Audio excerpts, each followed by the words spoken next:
अच्छा, इसके बाद फोटो सेशन भी है, तो वेट करेंगे थोड़ा फोटो सेशन के लिए। Good morning and warm greetings on the eve of 74th Independence Day celebrations to one and all. So really we are celebrating the free India and independent India, and we all know this is because of the sacrifices of the freedom fighters, and this is the occasion where we have to remember the freedom fighters' sacrifices. And as an educational institution, this is a must to celebrate the national festival with a great hype and honor to the sacrifices of the freedom fighters. So at this juncture, I would like to emphasize on few things that nowadays the youth is forgetting about the sacrifices of the freedom fighters, and now it is the time to rediscover and then know about those sacrifices. And there are several political leaders among the freedom fighters who made India great in world nations. So in that, I would like to emphasize on Mahatma Gandhi. We never forget, he is the father of the nation, and his mantra is only the justice and equality. Besides that, we have Pandit Jawaharlal Nehru, our first Prime Minister, and who made India march forward towards the modernization with the development of science and technology. Besides that, Sardar Vallabhbhai Patel always emphasized on unity and integrity. So we should not forget about this, because India is a democratic country and is for the people, by the people, and of the people. So we are following a constitution that was made by an eminent scholar, that Dr. B.R. Ambedkar, and our constitution stood first in world nations because this is the biggest constitution ever followed in the nations of the world. So these are all the things that we have to instill among the youth. And there are some freedom fighters who have made the sacrifices, and their sacrifices are unnoticed till today. In this juncture, I would like to enlighten one instant of Matangi Hazare. I think none of here who are present heard about her. So Matangi Hazare is a woman who died or killed by the Britishers during the Quit India movement, and when she killed also, her lips are uttering Vande Mataram, Vande Mataram. So that is the zeal of patriotism that we have to inculcate among our youth, because we know youth is the pride of India. So besides that, every day, every year on 15th of August, we are celebrating the Independence Day, wherein the Prime Minister of India hoists the flag or unfurls the flag in the Red Fort.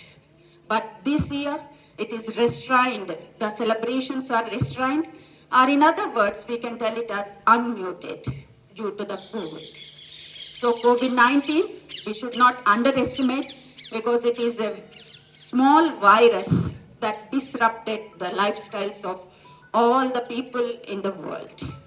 The total world is confronting against these viral diseases, even though being the India is the densely populated country, and the risk of virus, the spread of virus is very high, and there is a chance of community transmission. Still, we are further marching forward to combat with the disease, and all the nations of the world are looking at India, that why the death toll is less when compared to other countries. This is the achievement of our frontline warriors, and we should not forget. So when the total country is sleeping and the roads are vacant and everybody is staying at home and taking their precautionary measures for stay safe, there are some people who are working relentlessly, and those are the frontline warriors. So on this occasion, I would like to salute all these warriors who are fighting against the virus. And in that way, the result is that we can able to see the rate of death is less in India. And besides that, and everybody is talking about the world regarding the virus and COVID pandemic, but there are some nations that are interfering into our country.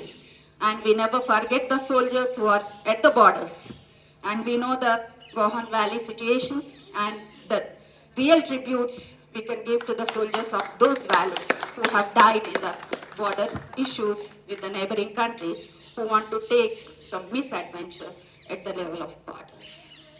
So besides that, being an educational institutions, we are also facing, because virus not only interrupted the business, the economy, the industries and whatsoever, it is nevertheless the education also. It intervened into the education and disrupted the academic calendar.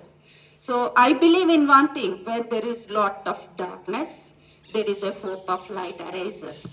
With the thoughtfulness and analytical mechanism of the elite scholars like us. So we have adapted and we are combating the transitional phase from face-to-face teaching to the online teaching mechanism.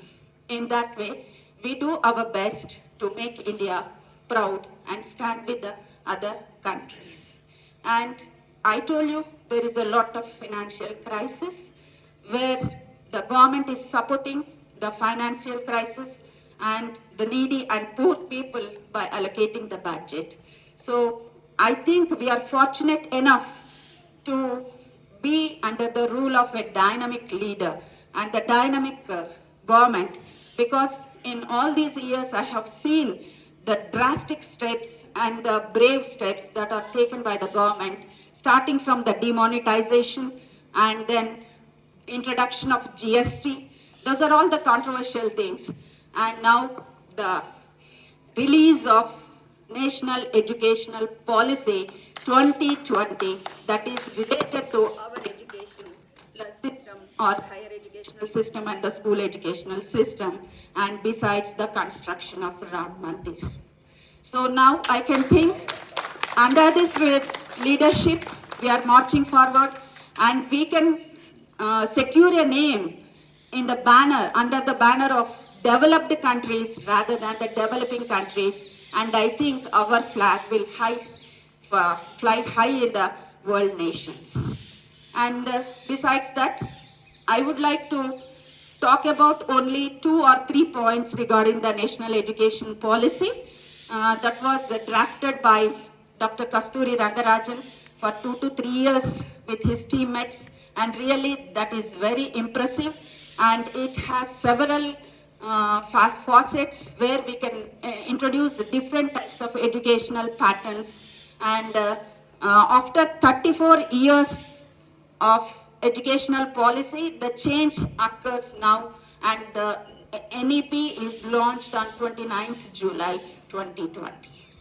So previously it is 1986 and it was called as National Policy of Education, and now it is termed as National Education Policy, where they have given the preschool education is mandatory for everyone, and the pattern from 10+2 is changed to 5+3 plus 3 plus 4. So, and we are all serving in the higher educational institutions. We have to know about the patterns that are followed in the undergraduate levels and postgraduate levels, where the education pattern is 3 years degree or 4 years, and later on, if the person get a degree with 4 years, he has to go only for 1 year of post-graduation degree, and it is 3 years, they have to go for 2 years of post-graduation degree. And they have given lot of emphasis on research and development. Unless until we march forward towards the research and towards the technology, we cannot get the flying colors. So this is what they have done, and there is a lot of flexibility in the graduation level, and it is on par with the US educational system, wherein they have multiple exits and multiple entry levels. After completion of 1 year, they can preserve their score in the digital credit bank, and then after 1 year they will get a diploma, and later it is an advanced diploma, and then the bachelor diploma, and then the honors. So these are all the things, these are all the modifications, these are all the amendments on par with the developing countries we want to do in the national education policy, where we can make the citizens of tomorrow to compete with the citizens of other nations and make our India proud. So with these few words, I would like to once again wish everyone to stay safe and stay home, as well as do your best and as a citizen of India, do your best to make our flag high in the world. Jai Hind. Thank you, ma'am, for your guiding tales.